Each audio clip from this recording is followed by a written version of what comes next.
حضرت مولانا قاری عبدالرشید صاحب اجمیری دامت برکاتہم موجود ہیں۔ اس سے پہلے بھی حضرت والا آپ تمام سامعین کو، ناظرین کو چند باتوں کی گفتگو ہمارے ساتھ کی تھی۔ ماشاءاللہ آپ حضرات نے اسے دیکھا بھی اور حضرت کی باتوں پر عمل بھی کیا۔ آج حضرت کا سفر چکوڑی شہر میں ہوا ہے، ہم لوگوں کا بھی یہاں پہنچنا ہوا تھا، تو حضرت کو ہم نے تقاضا رکھا کہ ہمارے ناظرین کے لیے چند سوالات ہیں ہمارے ذہنوں میں، اگر آپ کا وقت نکلے تو بہتر ہوگا۔ تو حضرت نے اپنے مصروف وقت میں سے کچھ وقت آپ ناظرین کو عنایت کیا ہے۔ تو حضرت کو سب سے پہلے ہم اپنے تحفظ دین و ختم نبوت میڈیا پر استقبال کرتے ہیں، اور حضرت کو اس وقت میں جو سوال ہمارے ذہنوں میں ہے اس میں سے پہلا سوال یہ ہے، موجودہ حالات میں مسلمانوں کے لیے زندگی گزارنے کے لیے سنت نبوی سے کیا رہنمائی ملتی ہے؟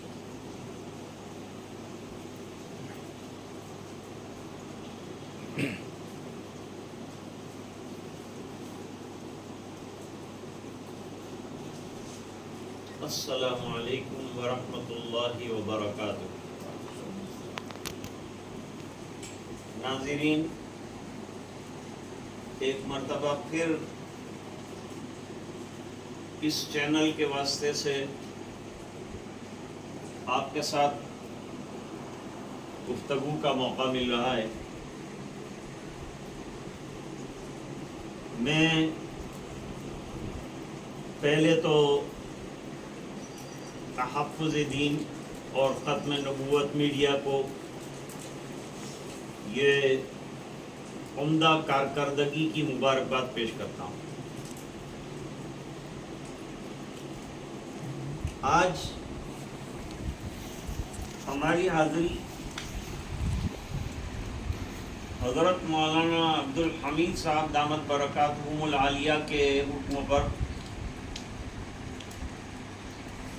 چکوڑی شہر میں ہوئی ہے، اور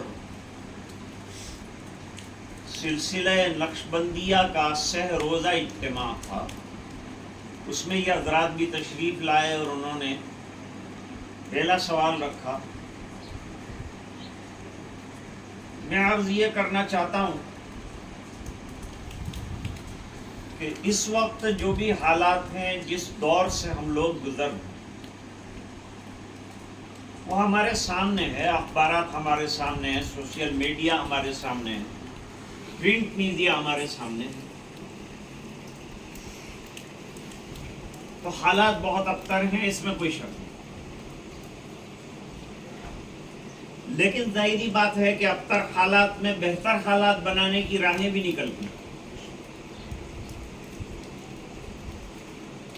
ظاہری بات ہے کہ ہم دور کیوں جائیں گے؟ ہمارے پاس قیامت تک آنے والی نسلوں کے لیے بہترین رہنمائی جو ہے وہ 2 چیزوں کی، ایک تو قرآن کریم کتاب اللہ، دوسرا سنت رسول اللہ صلی اللہ علیہ وسلم۔ یہ 2 چیزیں ایمان والوں کے لیے نہیں بلکہ پوری دنیا کی رہبری کے لیے کافی ہے۔ قرآن میں ہر چیز کی ضرورت جو دین سے تعلق رکھتی ہے، اخلاقیات سے تعلق رکھتی ہے، انسانیت سے تعلق رکھتی ہے، تمام کے درس دیے گئے ہیں۔ اسی طرح ہمارے نبی جو تھے وہ اخلاق کے نبی تھے۔ بُعِثْتُ لِأُتَمِّمَ مَكَارِمَ الْأَخْلَاقِ، حدیث معلوم ہوا کہ اخلاق کے بہترین سبق حضور نے پڑھائے ان لوگوں کو جو بدترین لوگ تھے۔ جتنے حالات اب ابتر ہیں اس سے زیادہ 1400 سال پہلے حالات خراب تھے، اور وہ خراب ترین حالات کو سرکار نے کتاب و سنت کی روشنی میں اپنی عمل کے ذریعے سے 23 سالوں کے اندر تبدیل کر کے ڈارک ایج کے لوگوں کو دنیا کا بہترین انسان بنایا. ہر سنت آسان ہے, ہر سنت میں رہبری, ہر سنت میں اخلاق کا سبق, ہر سنت میں انسانیت کی بہترین تعلیمات ہیں. اگر آج ہم سنتوں سے وابستہ ہو جائیں اور ہمارا ایمان پختہ ہو جائے اور ہم یہ طے کر لیں کہ یہ دو چیزوں کو ہم نہیں چھوڑیں گے, چاہے آپ دنیا کی تعلیم, ایجوکیشن, جو بھی آپ گین کرنا چاہتے ہیں, اسلام اس سے روکتا نہیں, لیکن ہر چیز کی ایک لیمٹ ہوتی ہے, ایک اس کا دائرہ کار ہوتا ہے, اس سے آگے وہ کام نہیں کر سکتا. وحی کی ضرورت کیوں پیش آئی؟ انسان کی عقل کا دائرہ محدود ہے, اس سے آگے بھی اس کی پرواز ہے.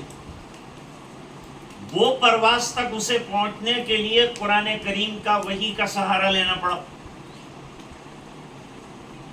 وحی کو سمجھنا بغیر رسول کو سمجھے ہوئے مشکل ہے.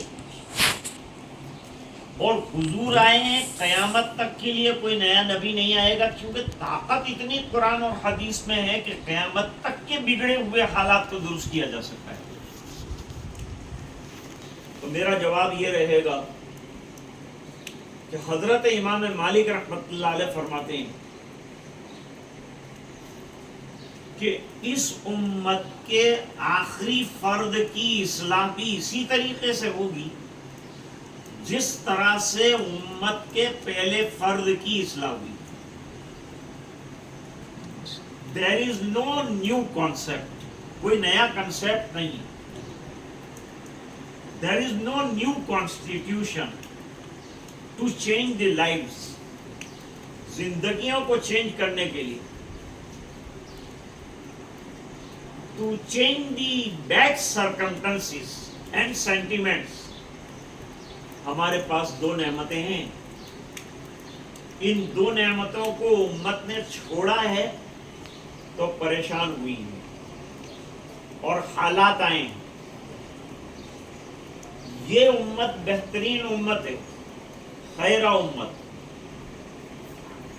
بیسٹ امونگ دی کریشن کہا گیا ہے. ایک مثال دوں آپ کو, بہت اچھی طرح بات سمجھ میں آ جائے گا. ہم لوگ صحیح نہیں ہیں, ہم دوسروں کو دوش دیتے ہیں, وہ یہ ہے, وہ یہ ہے. ہم کسی سیاسی پارٹی کو بلیم نہیں کرتے. ہم یہ بات کہنا چاہتے ہیں, ہماری کمزوری ہے, اخلاقی کمزوری ہے ہماری, عبادت کے اعتبار سے کمزوری ہے ہماری, اخلاق کے اعتبار سے کمزوری ہے ہماری. ہم کو اپنی کمزوری پر نظر ڈالنا چاہیے اور اس کو درست کرنے کی کوشش کرنی چاہیے.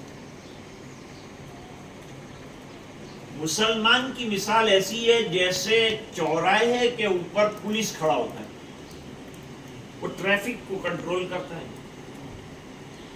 جب وہ ہٹ جاتا ہے ٹریفک جام ہو جاتا ہے. مسلمان بھی دنیا کے چوراہے پر ایک چوکیدار اور ایک پولیس تھا, لیکن وہ راستے سے ہٹ گیا, ٹریفک جام ہے, حالات خراب ہیں. ہمیں درست ہونا ہے, سنتوں کو تھامنا ہے, لے کر چلنا ہے, اس سے محبت پیدا کرنی ہے. دنیا میں بھی اللہ تعالیٰ کامیابی دیں گے اور آخرت کی کامیابی کا اس میں وعدہ ہے. بہت بہترین انداز سے آپ نے روشنی ڈالی. ہمارا دوسرا سوال یہ ہے کہ جس طرح شہر چکوڑی میں 3 روزہ روحانی, تربیتی, اصلاحی اجتماع ہوا اور ہزاروں کی تعداد میں 3 روز سے لوگ فائدہ اٹھا رہے ہیں. بڑے بڑے مشائخ کی آمد بھی ہوئی, الحمدللہ ایک نورانی ماحول بھی ہے. اس طرح کے اجتماعات اس وقت میں کتنا ضروری ہے؟ آج کل دنیا میں ایگزیبیشنز ہوتے ہیں, تجارت کرنے والے بزنس ایگزیبیشنز لگاتے ہیں، بڑے بڑے ایکسپو لگاتے ہیں، ان کو اپنی تجارت کو فروغ دینا اس لیے ایگزیبیشنز لگاتے ہیں، پوری دنیا کے لوگوں کو جمع کرتے ہیں، کروڑوں روپیہ اس پر خرچ ہوتا ہے۔ ہمارے دعوت اور تبلیغ کے اندر اجتماعات ہیں، برسوں سے ہو رہے ہیں، اور الحمدللہ اس کی وجہ سے بہت سے، بلکہ میں یوں کہوں گا ہزاروں لاکھوں کی زندگیوں میں انقلاب پیدا ہوا۔ جیسے جسم کو غذا، کھانا، فوڈ پرووائڈ کرنا پڑتا ہے، اس طرح ہمارا سول پرپس جو ہے، ہماری روح جو ہے، اس کو بھی غذا اور فوڈ کی ضرورت ہے، لیکن وہ فوڈ بھی روحانی ہے، وہ ذکر ہے، وہ اس طرح کے اجتماعات ہیں۔ اور جب آدمی ایک ماحول اور ایک انوائرمنٹ میں بیٹھتا ہے تو اس کے اوپر اس کا ایک امپیکٹ ہوتا ہے، وہ ایک اثر پڑتا ہے، وہ اثر لے کر وہ گھر جاتا ہے، کچھ نہ کچھ سیکھ کر جاتا ہے۔ جب اتنے مشائخ آئیں گے، سب نے کوئی نہ کوئی اچھی بات کہی ہوگی، ان میں سے ایک ایک بات بھی اگر لے لی جائے اور زندگیوں میں اتار لی جائے تو میں سمجھتا ہوں کہ اگر یہ ہزاروں لوگ جو آئے ہیں اور یہ اتنے اکابر جو تشریف لائے ہیں، ان کا تشریف لانا بھی کارآمد رہے گا، نفع بخش رہے گا، اور جو حضرات دور سے تکلیف اٹھا کر 3 دن سے یہاں معتکفین ہیں، تقریباً 300 سے زیادہ معتکفین ہیں، کل شام کو ان کا اعتکاف ختم ہوگا، آج مغرب کے بعد، آج جمعہ ہے، سنیچر کی رات شروع ہو جائے گی، مغرب کے بعد جو ہے یہ سہ روزہ نقشبندیہ کا اجتماع۔ میں ذرا ایک بات آپ کو سمجھانا چاہتا ہوں، سلاسل 4 ہیں اور چاروں سلاسل مقبول ہیں، ہم کسی سلسلے پہ اعتراض نہیں کرتے، سب سلسلے ہمارے ہیں، جیسے فقہ حنفی ہے، فقہ شافعی ہے، فقہ مالکی ہے، فقہ حنبلی ہے، سبھی آتے ہیں، 4 ندیاں بہ رہی ہیں، اس طرح 4 دھارے تصوف کے بہ رہے ہیں، یعنی روحانی زندگی کو بنانے کے لیے الگ الگ راستے ہیں۔ مثال کے طور پر ایک علاج ہوتا ہے ایلوپیتھک کا، مقصد تو یہ ہے کہ بیمار شفا یاب ہو جائے، دوسرا علاج ہوتا ہے یونانی، مقصد ان کا بھی وہی، لیکن دیکھ کام کرنے کا جو وے، the way which they track the road and work, that is different، وہ الگ ہے۔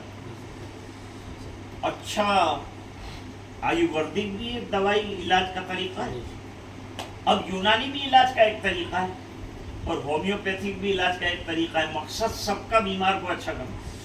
اس طرح یہ چاروں سلاسل جو ہیں ان کا مقصد بھی روحانی دنیا کی کمزوریوں کو دور کرنا ہے، کیونکہ اس وقت ہمارے پاس سب سے بڑی ضرورت انوائرمنٹ کی۔ بیانات ہوتے رہتے ہیں الحمدللہ، اس سے بھی فائدہ ہوتا ہے، جماعت میں جانے سے بھی فائدہ ہوتا ہے، لیکن ایسے اجتماعات جو کسی سلسلے سے تعلق رکھتے ہوں اور خاص اس کی تعلیمات پر روشنی ڈالی جائے، یہ بہت اس وقت ضروری ہے۔ اور ایسے اجتماعات جس کے اندر ذکر کیا جائے، اللہ کو یاد کیا جائے، اعتکافات کیے جائیں، دعائیں کی جائیں۔ ملک کے حالات کہتے ہیں کہ ایسے اجتماعات کے ذریعے سے یہ چیزوں کو دور کیا جا سکتا ہے۔ اسی چیز کو مد نظر رکھ کر یہ اجتماع کو جو ہے کنسیڈر کیا گیا ہے اور رکھا گیا ہے۔ اللہ تعالیٰ ہم سب کو عمل کرنے کی توفیق عطا فرمائے۔ میں چینل کا شکر گزار ہوں کہ مجھے کچھ درد دل کہنے کا موقع ملا۔ آپ واسطہ بنیں، آپ ذریعہ بنیں، میں آپ کا بھی شکر گزار ہوں۔ السلام علیکم ورحمۃ اللہ وبرکاتہ۔